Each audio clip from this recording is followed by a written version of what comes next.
11:38 a.m. Stay in the kitchen where you belong, my brother whispered, leaning toward me at Dad's 70th birthday dinner. Everyone at the table heard him laugh afterward.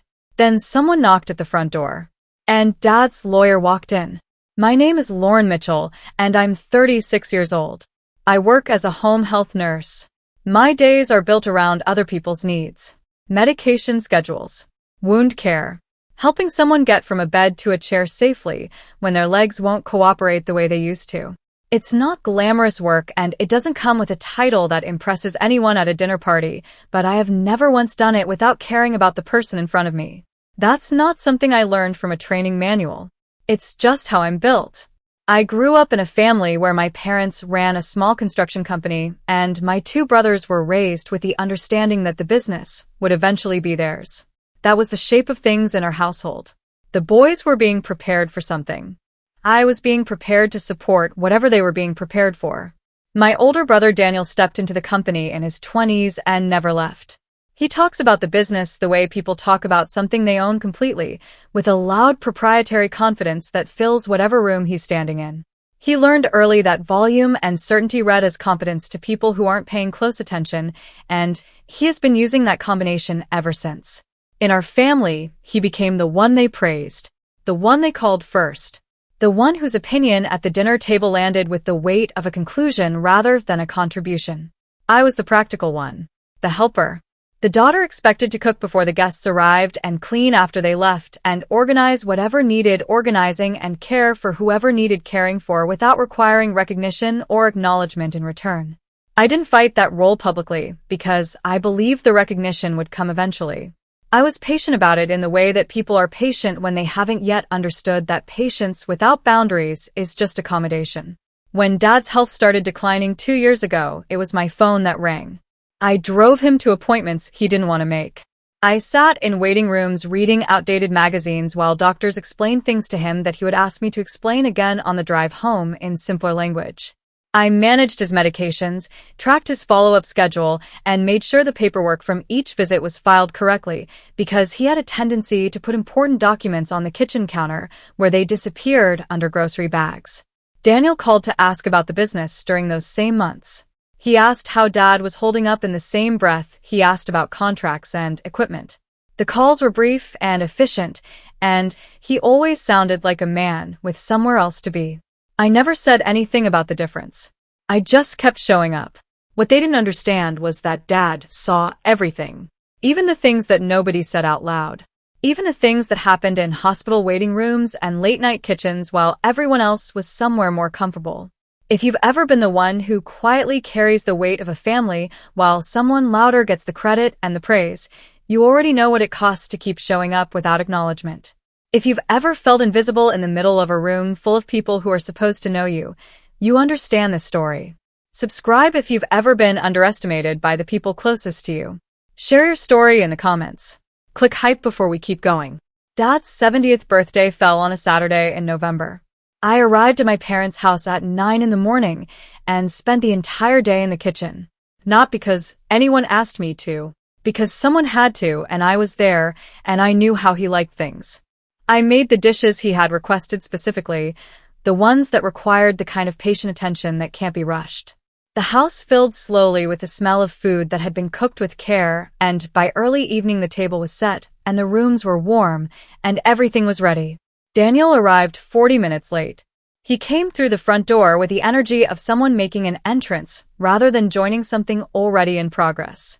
He greeted relatives loudly and shook hands and made people smile the way he always does, and within 10 minutes, he was at the center of a conversation about the business that had nothing to do with Dad's birthday. At the dinner table, he looked down the length of it at the food and smiled broadly. "Lauren's great in the kitchen," he said loudly enough for the whole table. That's about where her talents stop. Several guests laughed with the uncertain quality of people who aren't sure if something is funny but don't want to be the only one not laughing. I kept my eyes on my plate and reached for the serving spoon and continued passing food. When I sat down, he leaned toward me across the corner of the table. His voice dropped, but it didn't drop far enough. "Stay in the kitchen where you belong." My mother looked at her water glass and said something to the aunt beside her about the centerpiece. The conversation at the table shifted and covered over the moment the way conversations do when a room decides collectively not to address something uncomfortable. Dad sat at the head of the table and said very little. He looked tired in the way he had been looking tired for months, a deeper tiredness than the kind that sleep fixes. He ate slowly and watched the room with an expression I couldn't fully read from where I was sitting. Then the doorbell rang. I was the one closest to the hallway. I opened the front door to a man in a dark suit holding a leather folder with both hands. He was somewhere in his 60s, unhurried, with the settled composure of someone who has spent decades arriving at important moments and has learned not to rush them. Dad appeared in the hallway behind me. When he saw the man, he smiled. It was the most relaxed expression I had seen on his face all evening. "Perfect timing," Dad said quietly. The man introduced himself to the room as Mr. Reynolds, the family lawyer. He apologized for the interruption and said he was there at Dad's specific request. Daniel laughed from the table with a sharp brightness of someone covering surprise. "A lawyer at a birthday party?" He looked at Dad. "What's this about?" Dad returned to his seat slowly and settled into his chair. He looked around the table at the faces watching him and then looked at Mr. Reynolds standing in the doorway with his leather folder. "Because tonight," Dad said, "I want something read out loud." The room went completely quiet. The sound of the house settling in the November cold was suddenly very present. Mr. Reynolds took a seat near the end of the table and opened his folder to reveal a document that was 12 pages long. Daniel recovered from his surprise faster than anyone else at the table. That is one of his genuine skills. He processes disruption quickly and moves immediately to managing it. "This can wait," he said to Mr. Reynolds. His tone was the reasonable tone, the calm, experienced businessman tone. He gestured toward the kitchen with one hand. "Lauren, why don't you go check on the dessert?" Mr. Reynolds did not respond to Daniel. He arranged his papers without looking up. "This is business stuff," Daniel continued, his voice carrying easily to the relatives watching from around the table. "She wouldn't understand the details." Several people nodded in the careful way that people nod when someone confident says something they haven't decided whether to agree with yet. I stayed in my seat. Daniel began talking about the company. He talked about the years he had invested, the contracts he had managed, the growth he had driven. He talked about sacrifice and commitment and what it meant to actually be present in the business every day rather than on the periphery of it. The word sacrifice appeared several times, each time landing slightly louder than the time before. "Lauren never contributed anything real," he said. "Not to the business. Not to the family structure." I looked at him steadily. I drove Dad to his cardiology appointments for 14 months. He waved one hand. Anyone could drive him to a doctor. My mother touched Daniel's arm and said the business needed to stay with the one who understood how to run it. She said it gently, the way she says things she has convinced herself are simply practical rather than preferential. Daniel leaned back in his chair with the satisfaction of a man whose position has just been publicly confirmed. He told the table that Dad had promised him years ago that the company and the house would pass to him. He said it as a fact.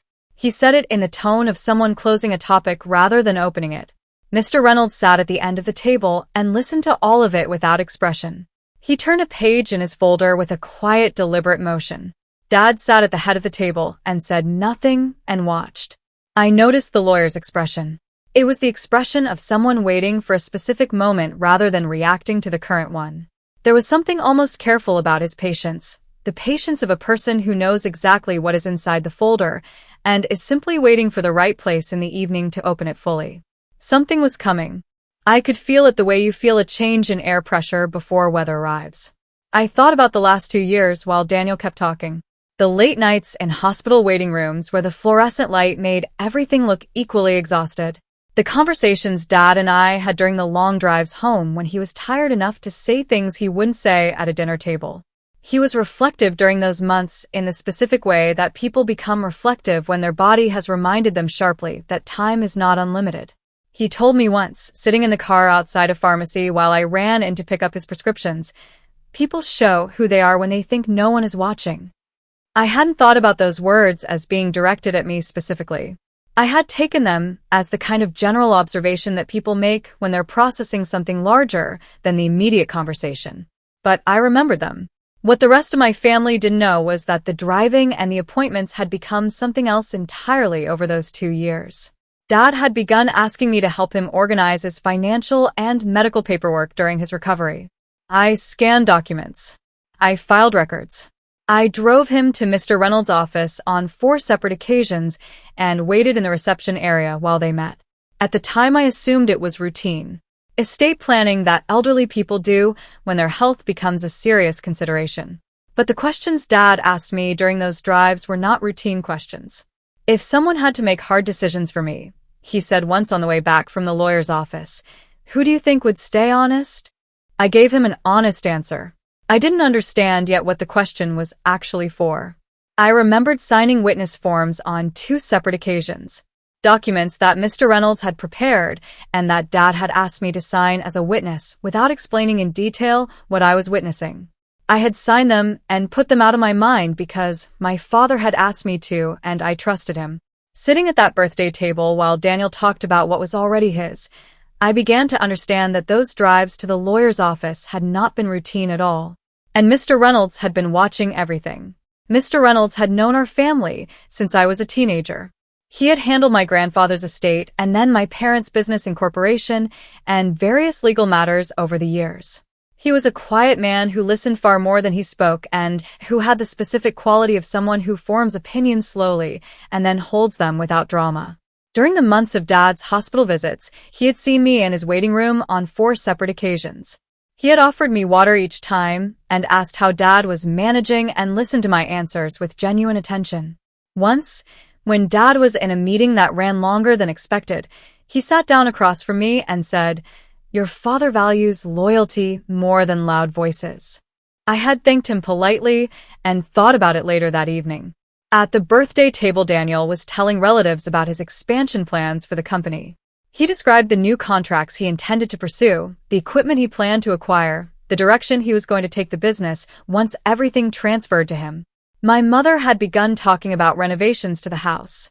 The future had apparently already been distributed, and everyone was simply waiting for the formality of the paperwork to confirm what was already understood.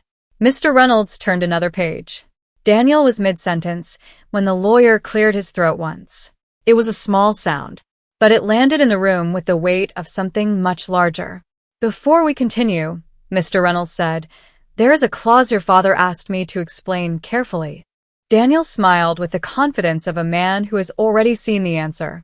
"The company succession clause." "Yes. Let's get to that." Mr. Reynolds looked at him briefly and then returned to the document in front of him and began reading.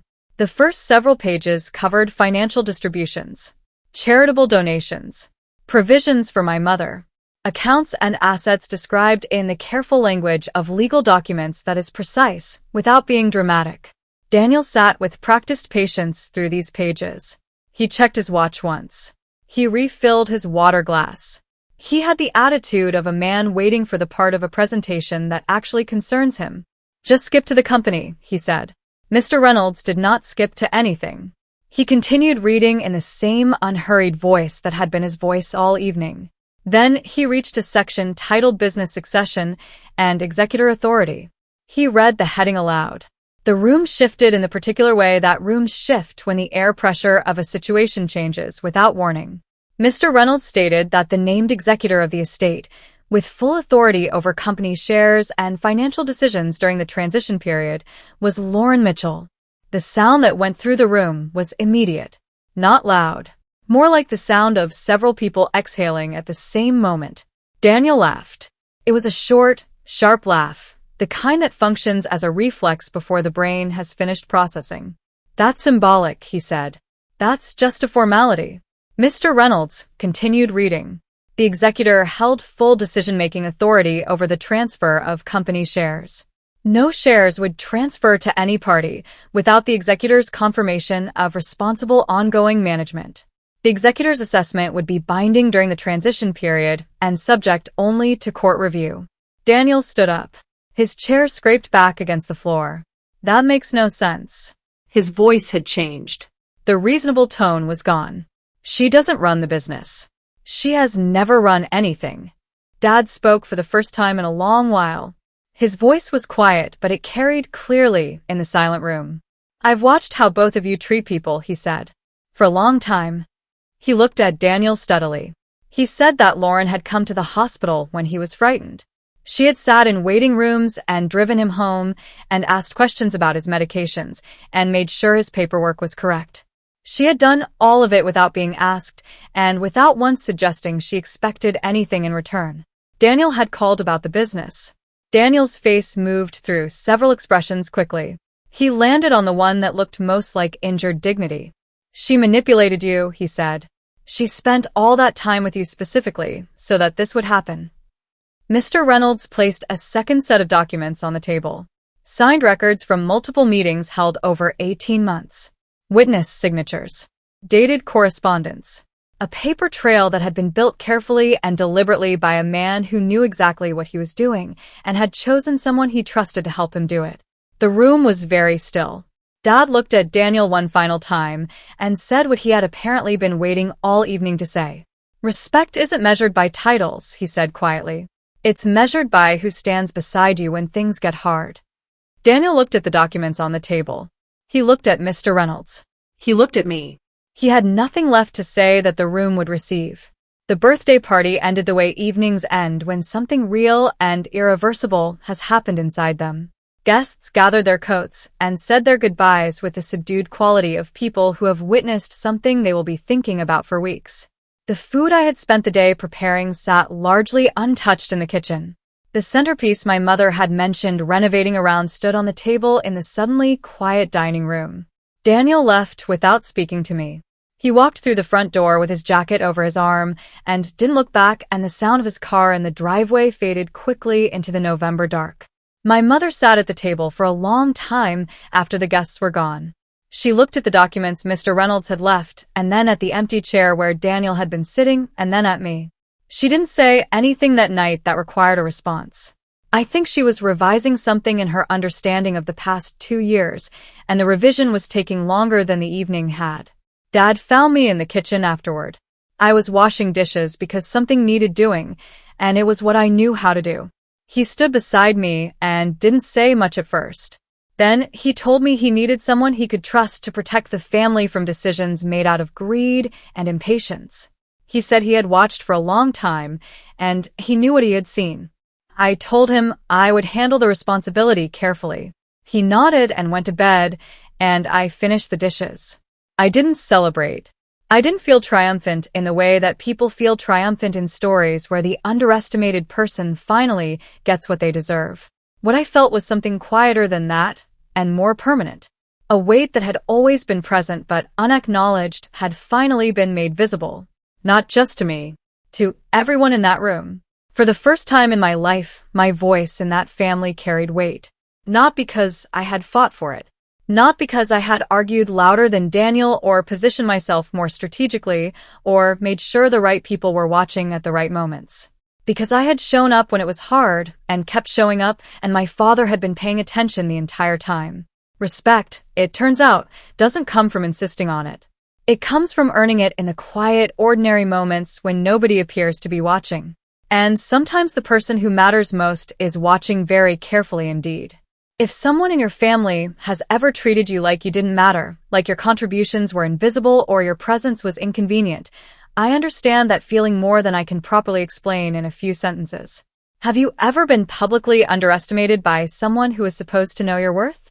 Share your story in the comments. Let's support each other in this space. Subscribe if you believe quiet strength still matters in a world that rewards volume. Click hype to help this story reach someone who needs it today. Your story has power. If you felt a connection to mine, please subscribe and share your journey in the comments below. Every hype you give this video helps someone else feel less alone in what they are carrying. Thank you for being here. Thank you for listening.